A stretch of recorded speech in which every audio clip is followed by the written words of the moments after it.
नमस्कार दोस्तों, स्वागत है आपका टॉपर जंक्शन के ऑफिशियल यूट्यूब चैनल पे। आज का सेशन हम पटवार एग्ज़ाम बेस्ड है। पटवारी के एग्ज़ाम में जितने भी मैथ्स के टॉपिक होंगे, जो भी अपना सिलेबस होगा, उनको अपन डिस्कस करेंगे। और पहला टॉपिक अपना रहेगा रेशो प्रोपोर्शन, जैसे आप बोर्ड पे देख रहे होंगे। हमने शुरुआत की थी लिंक मैथ्स। इसका मतलब है दोस्तों, हमने मैथ्स के जितने भी टॉपिक अपने जो भी अपना चैप्टर रहेगा, जो भी अपना सिलेबस रहेगा, उनको एक दूसरे को लिंक करके पढ़ेंगे। लिंक करने का मतलब हो गया कि भाई ये चैप्टर जो रेशो प्रोपोर्शन है वो अपने नेक्स्ट चैप्टर में कैसे यूजफुल होगा, कैसे काम आएगी। इनमें जो हमने सीखने वाले हैं ट्रिक्स, उनको हम कैसे अगले पेपर में, अगले अपन टॉपिक में कैसे अपन काम में लेंगे, उसके ऊपर डिस्कस करने वाले हैं। तो दोस्तों, पटवार के एग्ज़ाम के सिलेबस का छोटा सा मैं डिस्कस कर लेता हूँ। तो सिलेबस आपका छोटा सा है। छोटे का मतलब साइज़ में नहीं कि भाई इतना सही है। छोटे का मतलब हो गया कि भाई आपके टॉपिक हैं 5 से 7 लिमिटेड। बात करें रेशो प्रोपोर्शन, उसके बाद में एज टॉपिक। देखो दोस्तों, इसके बाद में आता है एज, और उसके बाद में अपन पढ़ते हैं पार्टनरशिप। ये दोनों टॉपिक आपके सिलेबस में नहीं है। सिलेबस में नहीं है, लेकिन अपन इस टॉपिक को पढ़ेंगे, इसको अभी नहीं पढ़ेंगे। इसको पढ़ने के पीछे पर्पज़ क्या है कि अनुपात समानुपात के साथ में एज के क्वेश्चन भी पूछे जाते हैं एग्जाम में, और बहुत एग्जाम में पूछे जाते हैं। कॉमन नहीं है, चाहे स्टेट की वैकेंसी हो, बैंकिंग की हो, एसएससी की हो, सब के अंदर एज टॉपिक क्या होता है, कॉमन होता है। इसको अलग से नहीं पढ़ा कर अपन अनुपात समानुपात के साथ ही पढ़ लेंगे। बात करें पार्टनरशिप की, तो दोस्तों पार्टनरशिप अभी नहीं पढ़ने वाले, क्योंकि सिलेबस में नहीं है। पटवार के सिलेबस में पार्टनरशिप को हटा दिया गया है, लेकिन अपन जैसे ही अपना सिलेबस कंप्लीट हो जाएगा, उसके बाद में डिस्कस करेंगे अपन। उसके बाद बात करते हैं अपन परसेंटेज की। तो परसेंटेज से अपने 3 चैप्टर लिंक हैं, और परसेंटेज के साथ प्रॉफिट लॉस पढ़ते हैं, और प्रॉफिट लॉस के साथ में पढ़ते हैं CASI, कंपाउंड इंटरेस्ट और सिंपल इंटरेस्ट। तो दोस्तों, उनकी भी बातें करेंगे आगे। आज शुरुआत कर रहे हैं अपन अनुपात समानुपात की। टॉपिक का नाम है रेशो प्रोपोर्शन, आपको बोर्ड पे दिख रहा होगा। तो देखो दोस्तों, बहुत से स्टूडेंट्स के मन में ये रहता है कि सर रेशो तो हम जानते हैं, लेकिन ये प्रोपोर्शन क्या होता है, इसके बारे में कुछ आइडिया नहीं है। तो मित्रों, एक बात बताओ, अगर मैं आपको ऐसा करता हूँ कि 3:5, ये क्या है, एक तरीके से अनुपात है। ये अनुपात है। तो अगर मैं इसी के एवज में इन सबको 2 से मल्टीप्लाई कर दूँ और ऐसे लिख दूँ, तो ये क्या बन गया, इस रेशो का ये क्या हो गया, प्रोपोर्शन हो गया। इसका मतलब ये तो हो गया आपका रेशो, और ये हो गया आपका प्रोपोर्शन। क्या मित्रों, एक बात और बता सकते हो कि मैं 3:5 जो अपना लिखा हुआ है, इसको 3/5 लिख सकता हूँ क्या? ऐसा अपन लिख सकते हैं। अपने पास गिवन है 6:10, तो इसको अपन ऐसा लिख सकते हैं 6/10, तो लिख सकते हैं। ऐसा मन में कोई भी डाउट नहीं पालना। अब एक बात और है कि इसकी डेफिनेशन की बात करें कि भाई अनुपात होता क्या है। अनुपात समानुपात रेशो प्रोपोर्शन किस वे में हमें स्टडी करनी है। तो दोस्तों, क्या ये अनुपात है? तो आंसर आपका आएगा अनुपात तो है गुरुजी, लेकिन ये एग्जैक्ट नहीं है। एग्जैक्ट का मतलब, जो एग्जैक्ट रेशो प्रोपोर्शन होता है वो क्या होता है, वो होता है कि संख्याएं आपस में एक दूसरे से कटनी नहीं चाहिए। कि भाई अगर मैं इन दोनों को देखूं तो इनमें 2 का भाग जा रहा है, तो इनमें 2 का भाग देने पे मैंने 6 में 2 का भाग दिया, 3 आ गया। 10 में मैंने 2 का भाग दिया तो 5 आ गया। इसका मतलब अनुपात हुआ है छोटी से छोटी संख्या जिनका आगे किसी भी संख्या में भाग नहीं जा रहा हो। ऐसी 2 संख्याओं के बीच का रिश्ता हो गया, ऐसे 2 संख्याओं के बीच का रिलेशनशिप हो गया। ये समझ में आया होगा। तो आगे बात करते हैं अपन। ये थी छोटा सा इंट्रोडक्शन था अनुपात चैप्टर का, कि भाई अनुपात में अपने को करना क्या है, अपने को पढ़ना क्या है। अब अगर मैं क्वेश्चंस की बात करूँ तो दोस्तों, क्वेश्चन इसमें इनकम एक्सपेंडिचर भी पूछे जाते हैं कि भाई इसकी आयु इतनी है, उसकी आयु इतनी है, इतने साल पहले है, या फिर इसकी सैलरी इतनी थी इतने साल पहले, इतने साल बाद में इतनी इतनी सेविंग करी है, इसने इतना खर्चा किया है। ऐसा करके भी क्वेश्चन पूछे जाते हैं। हो सकता है ऐसे भी क्वेश्चन पूछ लेते हैं कि भाई आज से ये बताओ कि भाई 5 साल पहले इसकी आयु कितनी थी, 5 साल बाद में इसकी आयु क्या होने वाली है। ऐसे सारे जो इंक्लूडिंग है वो क्या होते हैं, रेशो प्रोपोर्शन में होते हैं। तो थोड़ा सा बेसिक पहले पता करते हैं अपन कि भाई रेशो अपन निकालते कैसे हैं। अगर मैं बात करूँ 2 संख्याओं की, भाई A:B अपने पास अगर गिवन है, A:B 2:1, और दूसरा अपने पास में गिवन है B:C। अगर मैं इसको कहता हूँ कि भाई 3:2, ऐसे अपने पास 2 अनुपात गिवन है कि भाई A:B गिवन है 2:1, और B और C के बीच का जो रिलेशन है वो है 3:2। मुझे क्या चाहिए, A:B:C। इनको निकालना दोस्तों, इनको निकालने के लिए हज़ारों तरीके मिल जाएंगे आपको, बहुत सारे तरीके हैं, उनको एक बार डिस्कस कर लेते हैं, फिर अपने को एडोप्ट कौन सा करना है, अपने को अप्लाई कौन सा करना है, उसके ऊपर चर्चा करेंगे। देखो दोस्तों, यहाँ हमने देखा A अनुपात B, तो मैंने लिख दिया 2:1। यहाँ मैंने देखा B और C में रिश्ता ये है, तो B की जगह मैंने B लिखा और C की जगह मैंने C लिख दिया, ऐसा कुछ निकल के आया। अब दोस्तों एक बात बताओ, जैसे किसी का नाम है सोनू, तो अगर मैं ऐसा कहूँ कि भाई सोनू अजमेर में रहता है, तो अजमेर में उसका नाम है सोनू। वो जयपुर चला गया, तो क्या जयपुर में उसका नाम चेंज हो जाएगा? क्या नहीं होगा ना, नाम तो क्या रहेगा, सोनू रहेगा। अगर वो ऑस्ट्रेलिया चले गया, सपोज करते हैं कि भाई ऑस्ट्रेलिया चला गया, अच्छा बंदा था, इंटेलिजेंट, तो चला गया भाई पढ़ाई लिखाई में, अब ऑस्ट्रेलिया गया तो क्या नाम उसका चेंज हो जाएगा? क्या वो वहाँ के अकॉर्डिंग तो सोनू से सैनी, सैंडी जो भी हो जाए वो उसकी हेडेक है, वो तो उसके मित्र बोलेंगे, लेकिन डॉक्यूमेंट में नाम क्या रहेगा उसका? सोनू ही रहेगा। इसका मतलब नाम कभी भी चेंज नहीं होता, उसकी आइडेंटिटी है वो। अब यहाँ पे मैंने देखा बी, तो बी की बात करें तो बी के तो दोस्तों एक बार तो एक गिवन है, एक बार बी की वैल्यू है 3। इसका मतलब बी कभी भी चेंज हो सकता है क्या? बी तो एक ही है भाई, तो चेंज नहीं होगा। इसका मतलब यहाँ पे इन दोनों को क्या करेंगे अपन? सेम करेंगे। और सेम करने के लिए क्या करना चाहिए अपने को? मल्टीप्लाई करेंगे। देखो दोस्तों, यहाँ देख रहा हूँ मैं 3 है, तो इसको 3 से कन्वर्ट करने के लिए मल्टीप्लाई कर दिया मैंने 3 का, समझ में आया होगा। अगर मैं यहाँ पे 3 का मल्टीप्लाई करता हूँ तो यहाँ पे क्या हो गया 6, और यहाँ क्या उतना हो जाता है 3 हो जाता है। तो दोस्तों मैं थोड़ा सा इधर लिख देता हूँ, तो A और B का जो रिश्ता है वो कैसा बना दोस्तों? 6:3 का।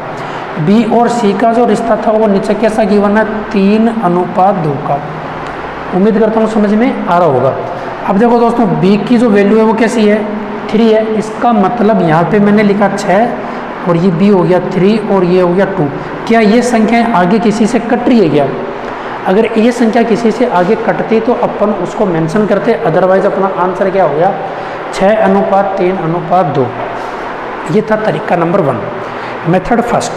सेकंड मेथड की बात करते हैं। देखो दोस्तों, दूसरा तरीका देख लेते हैं कि भाई ये तरीका पहला था, अगर किसी को लग रहा हो कि भाई लेन देन है तो अपन चेक कर लेते हैं एक और तरीका। यहाँ मेरे पास A और B गिवन है, यहाँ पर B और C गिवन है, मैंने इसको एज इट इज़ लिख दिया ऑर्डर में। ये हुआ 3:2 लिख दिया। ऊपर ध्यान रख देना एक बार। अब देखो दोस्तों, इस तरीके को अप्लाई करने के लिए हमेशा जो कॉमन होगा, कॉमन का मतलब B अपने पास 2 बार गिवन है, तो जो भी संख्या कॉमन होगी वो कैसे आनी चाहिए? डायगोनल में आनी चाहिए, विकर्ण के रूप में आनी चाहिए। तो यहाँ पे मैंने देखा कि ये विकर्ण के रूप में है, तो यहाँ पे मैं बना दूंगा उल्टा n। उल्टा n, सीधा n कैसे होता है? सीधा n होता है ऐसे, तो उल्टा n कैसे होगा? उल्टा n होगा ऐसे। तो इनको मैंने यहाँ से क्या किया? उल्टा n बना दिया। ये लो जी। अब इनको मल्टीप्लाई करें आपस में। इनका मैंने मल्टीप्लाई किया, 3 गुणा 2 कितना होता है? 6 होता है। 3 का मल्टीप्लाई 1 से किया, कितना हुआ? 3 हुआ। 1 का मल्टीप्लाई 2 से कितना किया? आंसर क्या आ गया अपना? 6:3:2। समझ में आया होगा। ये एक दूसरा तरीका है जिसके थ्रू भी अपन आंसर निकाल सकते हैं। दोस्तों और भी बहुत तरीके हैं, मर्जी है आपकी, मैं फोर्स किसी को करता नहीं हूँ कि भाई तुम्हें यही तरीका अपनाना है, लेकिन अगर ऐसे करेंगे तो आगे अपने को थोड़ी सी हेल्प मिल जानी है। अभी देखो दोस्तों, कुछ बच्चे होते हैं जिनको यूँ लगता है कि सर एक तरीका ये लगता है हमें कि 2:1, 3:2, आपने ऐसा लिखा, तो जो 3 लिखा हुआ था मैंने 3 यहाँ लिख दिया, जो 1 लिखा हुआ था उसको मैंने 1 यहाँ लिख दिया। जो भी संख्या गिवन है उनको मैं मल्टीप्लाई करके नीचे लिख दूंगा, भाई मर्जी है। ये तरीका भी सही है, बेस्ट है, इससे भी आंसर आ जाता है। अब यहाँ से देखो दोस्तों, क्वेश्चन कैसे पूछा जाता है मैं उसके बारे में एक बार डिस्कस कर लेता हूँ। अगर मैं ऐसा कहूँ, इसको हटा देता हूँ, एक बार नोट कर लेना। अगर मैंने ऐसे बोला कि भाई A और B के बाद, A और B के पास जो धनराशि है उनका अनुपात है 5:6। समझ में आया? क्वेश्चन डिस्कस कर रहे हैं अपन कि A और B के पास जो धनराशि है उनका अनुपात है 5:6, और मैंने कह दिया कि भाई B और C के पास जो धनराशि है उनका अनुपात है 3:1। ऐसा कुछ गिवन है कि भाई 3:1 के अनुपात में इन दोनों के पास धनराशि है, और A और B के पास में जो धनराशि है वो कुछ इस तरह से है। तो मुझे तीनों की धनराशियों में अनुपात कि भाई किस अनुपात में तीनों में धनराशि बांटी गई वो मुझे निकालना है। तो अपन क्या करेंगे, जैसा अभी अपन ने देखा था कि भाई यहाँ पे b गिवन है तो यहाँ मैंने 3 लिख दिया, यहाँ 1 लिख दिया, यहाँ 2 से मल्टीप्लाई किया, ऐसे भी कर सकते हो। तरीका अपना होना चाहिए, जो भी अच्छा लगे, शॉर्ट में आंसर आ जाना चाहिए। ठीक है बच्चों, तो यहाँ 2 से मल्टीप्लाई करेंगे 6 हो जाएगा, तो अनुपात आ गया 5:6:2। ये हो गया A और ये हो गया B और ये हो गया C, ये तीनों के अंदर अनुपात आ गया। बच्चों क्वेश्चन इतना ही नहीं है, अगर अपन पटवार का पेपर देने जा रहे हैं तो पटवार के पेपर में इतना नहीं पूछेगा, आगे देखो क्या पूछने वाला है वो, उसके ऊपर डिस्कस करेंगे। तो ये तो हो गया A और B और C, इन तीनों की जो धनराशि थी उनको इस अनुपात में बांटा गया, तो 5 और 6 11 और 2 13। अगर मैं ऐसा कहूँ कि भाई यदि A को 3500 रुपये मिलते हों, यदि A को 3500 रुपये मिलते हों, तो बताइए B और C को एक साथ कितने रुपए मिलेंगे। बात समझ में आई होगी, उम्मीद करता हूँ क्वेश्चन समझ में आया होगा कि अपन ने पहले तो अनुपात देखा था कि भाई A और B को इस अनुपात में धनराशि मिल रही है, B और C को 3:1 में धनराशि मिल रही है। हमने तीनों के बीच में अनुपात निकाल के डिस्कशन किया कि भाई इस अनुपात में धनराशि को डिस्ट्रीब्यूट करेंगे, डिवाइड करेंगे। अब मैंने क्वेश्चन को आगे एक्सटेंड किया कि भाई अगर A को मिलते हैं 3500 रुपये, तो B और C को एक साथ कितने रुपए मिलने वाले हैं। दोस्तों कुछ नहीं करना, हमने देखना कि भाई एक के रुपए कितने हैं, 3500 रुपये हैं, तो मैं एक का जो मान था उसको मैं 5 बराबर क्या कर दूंगा 3500। सारे क्वेश्चन दोस्तों ऐसे समझ में आएंगे, ऐसे ही अपन सोल्व करेंगे। ऐसा नहीं है कि भाई इनके लिए कोई अलग से फॉर्मूले निकालने, इनकम एक्सपेंडिचर भी ऐसे ही सोल्व करने वाले हैं, एज वाले चैप्टर को भी ऐसे ही सोल्व करेंगे। तो दोस्तों बेसिक भी बातें करेंगे अपन, बेसिक भी चलेंगे, लेकिन थोड़ी सी बात करते हैं अपन, एक बार एक क्वेश्चन डिस्कस कर लेंगे। तो 5 बराबर हुआ 3500, तो 5 का बराबर का मतलब हो गया कि भाई ये 5 को मैंने 3500 के इक्वल किया, तो 1 का मान कितना आया। अगर मैं 5 का भाग देता हूँ तो कितना आता है मित्रों, 700 आ गया।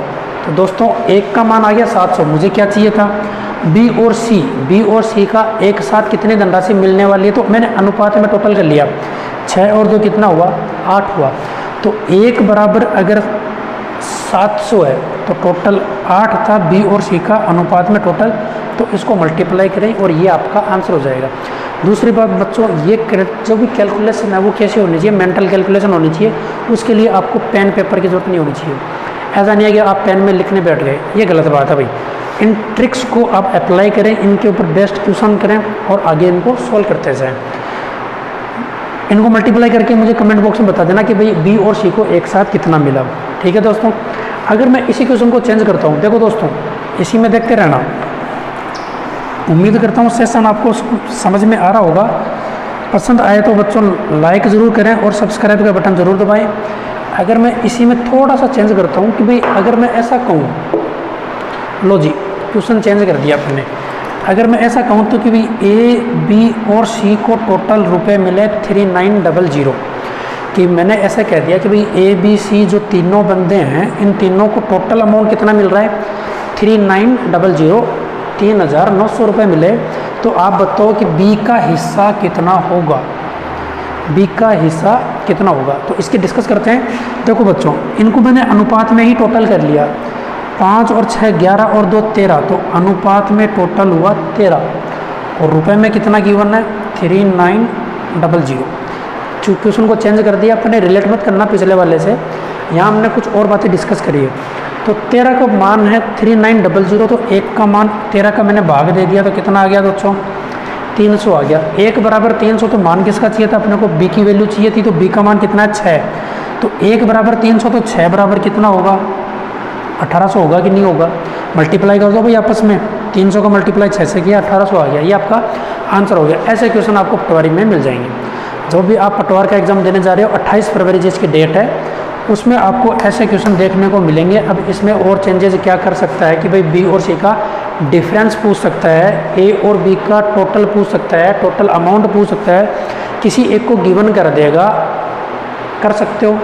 उम्मीद करता हूँ बच्चों आपको समझ में आया होगा। अगर मैं छोटी सी एक बात और करूँ इसके अंदर, अगर मैं इसी क्वेश्चन में एक छोटी सी बात और करूँ, चलिए जी अमाउंट भी चेंज कर लेते हैं। छोटी सी बात मैं और करता हूँ, ये दोस्तों ये दिख रहा होगा आपको, शायद ये थोड़ा सा क्लियर नहीं होगा लेकिन विजिबल होगा आई थिंक। अगर मैं ऐसा कहूँ कि भाई बी और सी के बीच में रुपयों का अंतर, बी और सी के बीच में रुपयों का अंतर मैंने कह दिया 2400 रुपये है। ऐसा मैंने मान लिया कि भाई बी और सी के बीच में जो रुपये का अंतर है वो कितना है, 2400 रुपये है।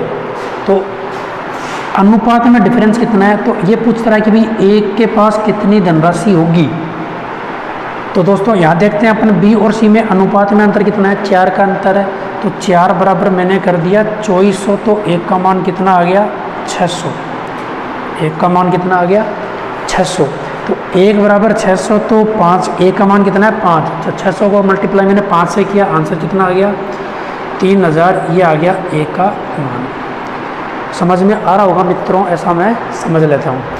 कुछ और डिस्कशन करेंगे, कुछ और बेसिक्स के बारे में बात करेंगे। तब तक के लिए धन्यवाद, थैंक यू।